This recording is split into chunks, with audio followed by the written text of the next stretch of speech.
अस्सलाम वालेकुम नाज़रीन, प्रोग्राम है सिंध फ्रंटलाइन ऐं मां या तव्हांजो मेज़बान बरकत बलोच। अॼु असीं ॻाल्हि कंदासीं सनती इदारनि ख़ासि तौर ते माड़ी पेट्रोलियम कंपनी खां मिलंदड़ 3 अरब खां वधीक रक़म जी जेका ज़िले घोटकी जी डेवलपमेंट लाइ ॾिनी वई हुई। उनखे केतिरा ई महीना गुज़री विया आहिनि ऐं उन हवाले सां उनजी चेक जा फ़ोटू बि जारी कया विया हुआ। लेकिन हिन वक़्तु इहो असांजे ज़राए मुताबिक़ असांखे मालूमात मिली आहे त ज़िले घोटकी जे डेवलपमेंट जे हवाले सां जेका रक़म मिली हुई उहा ख़ासि तौर ते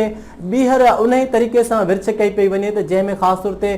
जेके सीसी पेवर ब्लॉक्स आहिनि या उनखां अलावा मुख़्तलिफ़ जेके इलाइक़ा आहिनि उहे स्कीमूं आहिनि, वाटर ट्रीटमेंट प्लांट आहिनि जेके बलदाती निज़ाम में ॾिना विया हुआ, जेके हिन वक़्तु केतिरा ई लखें रुपयनि जी लागत सां तामीर कया विया हुआ। लेकिन उहे हिन वक़्तु गैर फ़ाल बणिजी चुका आहिनि। उनजी मुरमत जे हवाले सां उनजे माफ़ कजो उनजे स्टॉक जे हवाले सां को बि उन तहरुक साम्हूं नज़र न आयो। हिन वक़्तु ॿीहर जेके इहे स्कीमूं आहिनि उन अनाउंस थियण वञनि पियूं ऐं ख़ासि तौर ते ॾाहिरकी में जेको पार्क हुयो शहीद बेनज़ीर भुट्टो उनजी मुरमत जेको कुझु ई अरसो पहिरें तामीर थियो हुयो, उनजी ज़बून हाली जो नोटिस वठण बदिरां उनजी मुरमत जो ॿीहर अनाउंस कयो वियो आहे। ऐं जेको रोड जेको तामीर थियो हो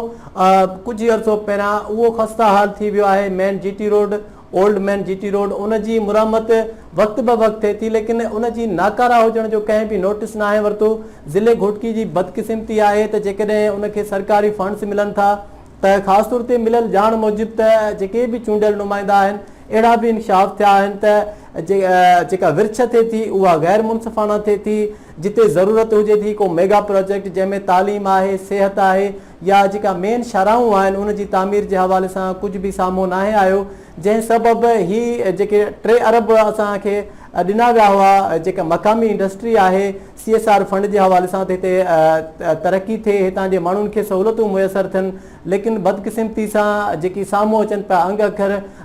त उन हवाले सां चयो पियो वञे त ही जेकी अनाउंसमेंट आहे या तरक़ियाती स्कीमुनि जी अनाउंसमेंट आहे उहा सूबाई असेंबली या क़ौमी असेंबली जा जेके चूंडियल नुमाइंदा आहिनि उन्हनि जे ई जेके तवसुस सां थी आहे। होॾां असांजे जेके सनती इदारा आहिनि ज़रिए मिलियल ॼाण मूजिबि त हीअ रक़म उहा आहे त हिन वक़्तु इहा जेका रक़म जी विर्छ आहे उन ते नज़र दौड़ाई वञे त ख़ासि तौर ते को बि मेगा प्रोजेक्ट न आहे। हिकु वॾी रक़म आहे 3 अरब रुपया, उहा 3 अरब रुपया लागत लॻाई पई वञे ऐं रोड रस्तनि ते अरबें रुपया लॻी चुका आहिनि जेके अॼु ताईं गैर फ़ाल आहिनि, अॼु ताईं ज़बून हाल आहिनि, जेके तामीर थियनि था। तामीर जे कुझु अरसे बाद ई उहे जेके आहिनि ज़बून हाल थी वञनि था। लेकिन हिन वक़्तु ताईं को बि नोटिस नाहे वरितो वियो माड़ी गैस कंपनी खे, माड़ी पेट्रोलियम कंपनी खे ऐं जेके CSR या तरक़ियाती कमनि जी ॿियनि जेके फंड्स आहिनि ॾियनि थियूं उन्हनि खे घुरिजे त फौरी तौर ते हू नोटिस वठी ही जेके कम आहिनि पंहिंजी रक़म आहे उनखे अदालती तरीक़े सां या पंहिंजी निगरानी में तामीर कराया वञनि